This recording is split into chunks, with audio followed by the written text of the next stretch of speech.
Okay, guys. Like I said just a second ago, this section, we did this section last year. I mean, we talked about this last year. We're going to talk about it again this year. And this is just practice translating verbal models into mathematical sentences. So we're just going to go from words to numbers and equations, that sort of thing.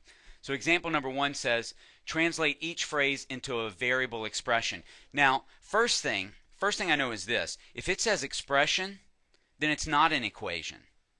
An equation has an equal sign, and it has two expressions, one on either side of the equal sign. That's what an equation has. All right?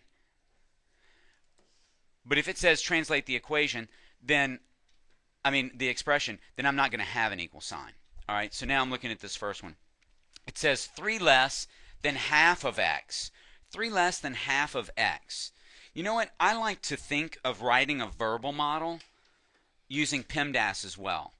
Okay? I'm going to do the multiplication and division first. It says half of x. So I'm going to write half of x like that. And then 3 less than that means take 3 from it. Because a lot of you, and me included, initially we see 3 less, we want to write like this. But we're not, but then we're finding out half of x less than 3, right? And that's not what it asks us. It says 3 less than this stuff. So it means I need to find this stuff and then subtract 3 from it. Okay? So let me get rid of that so we're not confused by it. And this stuff down here, we see the number 3, and then the very first thing we want to do is write 3. Okay? But we don't necessarily do that, especially with subtraction problems. All right? So let's read the expression first and then think, hey, do I have any multiplication and division in here? All right? And then when it says less than, then I'm going to have to put that stuff behind it. It's minus that stuff. Okay? So good. That's the first part right there. Part A. Before I start writing, immediately I want to go half the difference. I don't know. Let's read what it says first.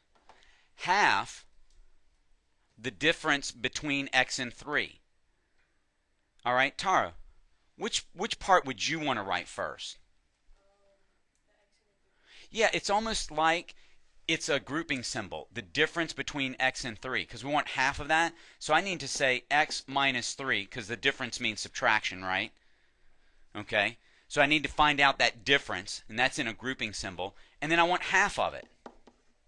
What does of mean again? What does of in math mean, Arjun? Of means multiply. Okay? Of always means multiply. So when you say half of, 30% of, when I'm trying to figure out that amount, of means multiply. Okay? Now there wasn't an of in this verbal model here, but I could have said half of the difference between x and 3. Right? 1/2 times that quantity. All right? Are we good there? Everybody happy on that one? Any questions? Ian, you good? Nate, are you good? Alexander, are you good? All right, good.